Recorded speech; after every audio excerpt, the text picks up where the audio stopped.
आलिया जी, सबसे पहले मुझे एज अ फैन व्यूअर मैं बात करूँ, मुझे ऐसा लगा कि कुछ वक्त और आपको देना चाहिए था उस घर में, क्योंकि सडनली ये जो हफ्ता जो मिड वीक से जो आपकी जो गेम थी, कुछ बदलाव आया और आप खुल के आ रहे थे, थोड़ी बहुत आपने बातें भी की। आपको क्या लगता है कि आपको और समय मिलना चाहिए था उस घर में क्या? और किस तरह फेयर लगा ये इविक्शन, अनफेयर लगा आपके लिए? देखिए, मुझे तो सच बोलूँ, मुझे लगता कि हाँ, मैं खुल के आ रही थी। हम्म, मैंने पहले से ही कहा था कि मैं बहुत जल्दी खुलती नहीं हूँ किसी के साथ भी, थोड़ा वक़्त लगता है मुझे। बट हाँ, मुझे ये फ़ेयर नहीं लगा क्योंकि इस तरीके से मुझे निकलना था, वो मेरे लिए बड़ा तकलीफ़ रहा है। बट एक अच्छी चीज़ मेरे साथ ये हुई कि निकलने के बाद लोगों के नज़रिया बहुत बदले हैं, ऑडियंस का नज़रिया बहुत बदला है। जो कि बहुत पॉजिटिव रहा है मेरे लिए। सो विच इज़ वेरी गुड मेरे लिए कि लोग ने एक अच्छा सोचे हैं मेरे लिए, वो जानना चाह रहे थे मेरे बारे में शायद, या मेरी पर्सनालिटी को जैसा भी देखना चाह रहे थे वो शायद मैं दिखा रही थी। सो उसी बीच में वो मेरे साथ ये सारी चीज़ें हो गई, क्योंकि मुझे लगा कि जो गलत चीज़ हो रही है तो मैंने उसके लिए आवाज़ उठाया। सो शायद मेरी आवाज़ को दबाया जाने की कोशिश कर रहे थे और वही हुआ कि मैं खुल के इसी वजह से आगे नहीं आ पाई। टास्क की मैं बात करूँ, सबसे पहले टास्क जो पुनीत पुनीत को लगा कि काफ़ी अनफेयर हुआ। मुझे पुनीत का तो पता नहीं, मुझे एक हिसाब से जो पूजा जी को सबसे जो लास्ट आई घर पे, उनको सबसे ज़्यादा करेंसी दी और उनको अंदर गए, वो कितना फेयर था आपके लिए कि उनको सबसे हाईएस्ट करेंसी, ना जनता से कुछ उन्होंने बात की, वो जनता के पैनल में बैठे थे, वो आपके लिए कितना एक वर्ड होता है नेपोटिज्म, वो कितना लग रहा था आपको? बिल्कुल सही कहा। पुनीत का तो देखिए मैंने पहले दिन भी साथ दिया था, जब इन उसको नॉमिनेट किया था तो पूछा गया था कि कौन चाहते हैं उसको उसके सपोर्ट में, तो मैं खड़ी थी उसके सपोर्ट में। वो क्रिएटिव बंदा है, इसमें कोई शक नहीं है, वो उसका सपोर्ट मैंने पहले भी किया, पर कुछ चीज़ें उसकी गलत थी। कुछ चीज़ें जैसे मुझे भी लगा कि मैं उसको समझाती थी, वो मेरी बात समझता भी था। अब तो वो मुझे बोलता भी था, हँस के निकल जाता था, थोड़े टाइम के बाद फिर वही हरकत करता था, वो सेम चीज़। उसको बिग बॉस के लिए गलत बोलना या कुछ चीज़ें वो बहुत ज़्यादा हो गई थी उसकी। बट वो इंसान बहुत अच्छा था, मुझे लगता कि वो खेलता तो शायद बहुत आगे जाता, क्योंकि उसकी चीज़ें थी एंटरटेनमेंट, मस्ती, मजाक, वो पूरे माहौल में अकेला सिंगल एक आदमी लेके जा सकता था। बट उसको भी निकालना, वो कुछ जगह मुझे सही लगा, कुछ गलत इसलिए लगा कि जैसे कि पूजा जी ने मुझे आके बोला कि उसने बाथरूम इतना गंदा किया, जो कि मुझे नहीं पता था। सो मैंने फिर बोला कि यदि उसने ऐसा किया है तो 100% गलत किया है, उसकी क्या इंटेंशन थी मुझे नहीं पता, क्योंकि मैं बाथरूम में जाके नहीं देखी कि क्या कंडीशन थी। बस मुझे उन्हीं के लोग के ग्रुप के लोगों ने बताया कि इतना गंदा बाथरूम था। मैंने अभिषेक से भी पूछा कि बाथरूम इतना गंदा था, उसने वाकई में करके गया? तो अभिषेक ने बोला दी मुझे नहीं पता कि क्या था, बट मैं अभिषेक तो खड़े थे हम उसके साथ में, और कुछ चीज़ों में था वो ओवर, बट मुझे लगता है उसको होना चाहिए था। मतलब बाथरूम की मैं बात करूँ, एक छोटा सा मुद्दा था, मुझे ऐसा लगा कि हो जाता है कभी, ये बाथरूम नहीं तो मेल के बाथरूम में आप चले गए, उसको लेके कोई बड़ी बात बनाने की कोशिश थी घर वालों की तरफ से, आपको ऐसा लगा कि आपने बोला कि मैं भूल गई, मैंने ये जानबूझ के नहीं किया, तो आप अगर कुछ बताना चाहोगे तो उस पर क्या होगा? हाँ जी। सो देखिए, मैं पहली बात तो मैं खुद रूल्स बहुत फॉलो करती थी, जहाँ मेरी गलती होती थी तो मैं बिग बॉस को खुद बोलती थी आई एम सॉरी, मेरे से गलती हुई है। और बहुत सारी चीज़ें थी कि मैं उस टाइम अभिषेक की तबीयत ख़राब थी, उसके कुछ कपड़े उसको धोने थे, उसके पास थे नहीं। सो मैंने ली, मैं जा रही हूँ धोने, तो मुझे दे दे, मैं धो देती हूँ तेरे कपड़े, क्योंकि मुझे उससे प्यार, एक ब्रदर वाला फीलिंग्स आ गई थी और मुझे उसके साथ अच्छा फील हो रहा था। मैंने ठीक है, मेरा भाई है, ठीक है, कपड़े धो देती हूँ। हालांकि मुझे भी नहीं आते हाथ से धोते कपड़े, सच बताऊँ मैंने अपनी लाइफ में हाथ से तो नहीं धोए हैं कपड़े। दुनिया का सब काम कर सकती हूँ, बस कपड़े नहीं धो सकती हूँ, क्योंकि वो जो बैठ के प्रॉब्लम होती है ना, ऐसे ऐसे करके, वो मुझे भी नहीं आता है।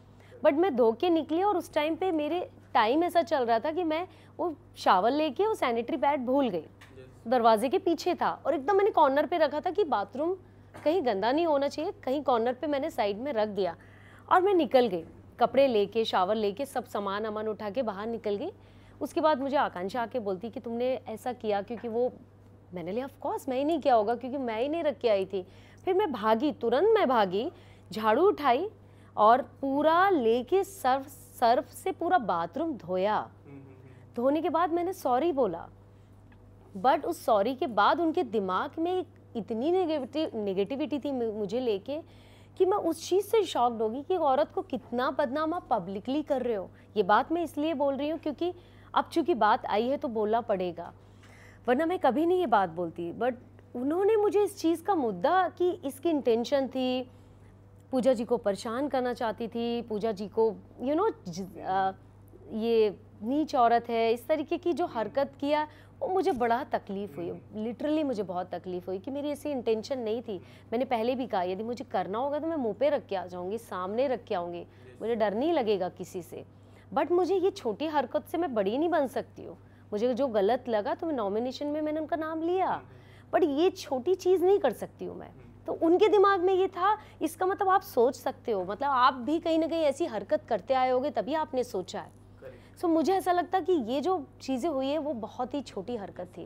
इन पूजा जी ने आपको एक नाम से भी पुकारा जो काफ़ी लोगों को, लाइक आपके जो फैंस को है वो काफ़ी अनफेयर लगा, विक्टिम कार्ड। आपको कितना लग रहा था कि वो नाम आप डिजर्व नहीं कर रहे थे? क्योंकि आप जो थे, आपने, मैंने देखा कि आपने जो डिस्कशन भी किया, आपने ऑन पॉइंट डिस्कशन किया।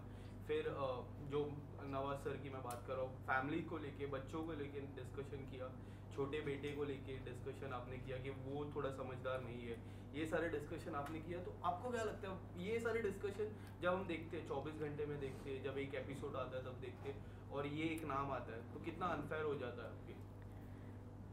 देखिए पूजा जी विक्टिम जो कार्ड उन्होंने मुझे यूज़ किया नाम, वो खुद यूज़ कर रही हैं। जब मैंने उनको नॉमिनेट किया उन्होंने बोला मैं महेश भट्ट की बेटी हूँ। सो किसने यूज़ किया वो तो सबको, ऑडियंस को पता है। आप पूजा भट्ट हो, आपकी खुद की पहचान है, आप खुद इतने बड़े स्टार रहे हो, आपको ज़रूरत नहीं है महेश भट्ट जी का नाम लेने की। मुझे ज़रूरत हो सकती है नवाजुद्दीन का नाम लेने की, क्योंकि मेरी कोई पहचान नहीं थी। तो विक्टिम कार्ड तो आप खेल रहे हो, आप दुनिया को दिखा रहे हो, मतलब आपकी खुद की कोई पहचान ही नहीं है। आप महेश भट्ट जी का क्यों नाम ले रहे हो? आप बोलो ना मैं पूजा भट्ट हूँ, खुल के बोलो सारी चीज़ें। क्योंकि मैंने आपका गलत चीज़ का साथ दिया तो आप मुझे डरा के बोलोगे मैं महेश भट्ट की बेटी हूँ तो मैं डर जाऊँगी? मैं किसी से नहीं डरने वाली हूँ, मैं डरने वाली लड़की हो ही नहीं। मेरा जो नेचर है मैं अपनी बात रखूँगी, और पहले भी रखी और हमेशा रखती आऊँगी। चाहे सलमान जी ने भी मुझे बोला हो, मैंने उनको सॉरी बोला, पर वहाँ वो भी गलत थे, क्योंकि सलमान जी ने और भी तो लोग बोलते आए, उनके लिए तो कोई बात नहीं किया। और भी तो लोगों ने बात किया, उनके लिए नहीं बात किया। आपने टारगेट किया क्योंकि आप एक स्टार और एक स्टार का सपोर्ट कर रहे हो। सो मैं उस जगह पे बोलूँगी कि यहाँ पर ये सब चीज़ें है, इंडस्ट्री में जो चल रहा है वो सारी चीज़ें वो है इंडस्ट्री में। मैं तो बोलूँगी, खुल के बोलूँगी, मुझे डर नहीं लगता इस चीज़ से, तो है इंडस्ट्री में। दिखता है वो। आपने अब जो नॉमिनेशन का टास्क था उसमें साइरस को आपने नॉमिनेट किया था, काफ़ी लोग शॉक थे, आपने और अभिषेक ने। और अभिषेक को जब कारण पूछा तो अभिषेक ने कहा कि मुझे और समय चाहिए पूजा, बट मुझे और ऐसा समय चाहिए तो मैं उनको नॉमिनेट करता हूँ। आपका रीज़न भी कुछ डिफरेंट था। आपको ऐसा नहीं लगता कि कई हद तक पूजा जी साइरस की जो गेम है, जो नेचुरल गेम है, वो दबाने की कोशिश कर रही है? और एक जो ग्रुप बन रहा है, साइरस जी, पूजा जी, फलक और अविनाश भी बोल सकते वो ग्रुप में, उसमें प्रोफेसर का किरदार वो कई हद तक निभा रहे, ऐसा नहीं लग रहा है? देखिए मैंने आने के बाद तो नहीं देखा उनका कि ये सारी चीज़ें क्या चल रही है, बट साइरस जी को जितना भी मैंने देखा वो एक कठपुतली की तरह नाच रहे पूजा जी के कहने पे। सो वो इंटेलिजेंट आदमी है, वो इतने मजाकिया इंसान है, खुश रहने वाले इंसान है। हालांकि वो बहुत, उनकी एक डिमांड है, उनको खाना चाहिए। हम लोग अपना खाना छोड़ के, हमने अपना खाना, हम लोग को चिकन, मुझे तो एवरीडे चिकन चाहिए, बट हमें लगता था ठीक है यार एक आदमी की नीड है, वो एक्सरसाइज करो, छोड़ दो, जाने दो जाने दो।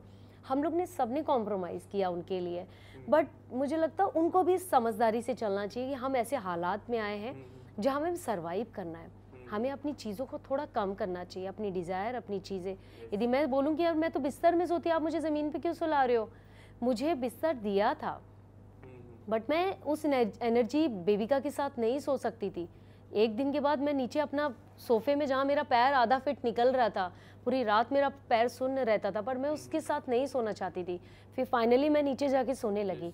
तो मैं भी बोलूँ नहीं यार मैं तो बिस्तर में सोती थी, मुझे भी खाना चाहिए, बट हर सिचुएशन ऐसी थी कि आपको कॉम्प्रोमाइज़ करना चाहिए, हर जगह कॉम्प्रोमाइज़ करना चाहिए। इसलिए नहीं कि आप कहाँ से आए हो, क्या खा रहे हो, उस जगह कहाँ हो वो मैटर करता है। एक टाइम ऐसा आया था कि हम एक एक कप, हमने खिचड़ी भी खाया, सबको हमने एक एक कप, भाई मैं ही दूंगी सबको, एक एक कप ही दूंगी, मुझे भी भूख लगती थी, मेरी भी डाइट है, बट हमने कॉम्प्रोमाइज़ किया। तो ये सब मुझे ऐसा लगता है कि बहुत सारी चीज़ें हमें घर में रख के आनी चाहिए यदि हमें इस गेम में आना है तो। आलिया जी, पर्सनल लाइफ को आपने काफ़ी डिस्कस किया, जिसमें एक पॉइंट मुझे आपसे जानना है कि जो सेकंड मैरिज को लेके आपने बोला कि मैं अपनी लाइफ में कभी सेकंड मैरिज के लिए रेडी नहीं हूँ, और एक तस्वीर आई थी कुछ समय पहले, बिग बॉस के भी समय पहले, उस चीज़ को लेके क्या कुछ कहना चाहोगे? सेकंड मैरिज को लेके, मूव ऑन को लेके आपका क्या जवाब रहेगा? देखिए, मैंने खुल के बताया था और मैंने वो चीज़ पोस्ट इसलिए की, मेरी इंस्टा में मैंने कभी पर्सनल अपनी चीज़ नहीं रखी और ना मेरी लाइफ में पर्सनल कोई चीज़ थी। और जब आई, मैं उस शख्स के साथ बहुत खुश हूँ। और मुझे नहीं पता ये रिश्ता कितने दिन का है, बट जितने दिन भी है मैं खुश हूँ उसमें। और ऑफ कोर्स मुझे एक पार्टनर चाहिए लाइफ में खुश रहने के लिए। मेरी भी लाइफ है, आगे बढ़ रही है। इसका मतलब थोड़ी नहीं कि मैं एकदम अब मेरा डिवोर्स हो गया तो मैं बस यही करने वाली, नहीं। मुझे भी एक पार्टनर चाहिए, मुझे भी उसके साथ खुश रहना। मेरा भी दिल करता है घूमने का, मेरा भी दिल करता है कॉफ़ी पीने का, वाइन पीने का, किसी के साथ का टाइम गुजारने का। तो गलत क्या है? ये मेरी चाहत है, मेरी ख्वाहिश है। तो मैंने अपनी बात रखी लोगों के सामने। हाँ, रही बस शादी की, शादी के लिए मैं बिल्कुल तैयार नहीं हूँ और मैंने इसको खुल के भी बात किया है। सो ऐसा कुछ नहीं, शादी मैं नहीं कर सकती हूँ, अब इस जन्म में तो नहीं कर सकती हूँ शादी। आलिया जी, एक आखिरी सवाल। कल एक रिपोर्टर ने नवाज सर से पूछा था आपके इविक्शन पे, उन्होंने इग्नोर किया और वो चले गए। आपका क्या टेक है इसमें? देखिए, वो उन्होंने इग्नोर किया, क्या पूछा मुझे तो पहली बात तो यही नहीं पता। नहीं, उन्होंने, एक रिपोर्टर ने नवाज सर से कहा कि आप मिड इविक्शन हुए, आप घर के बाहर आ चुके हैं। ये सवाल था, उन्होंने हाथ जोड़ा और वो चले गए। उन्होंने कम्प्लीटली इग्नोर किया। तो इस पे आपका क्या टेक है?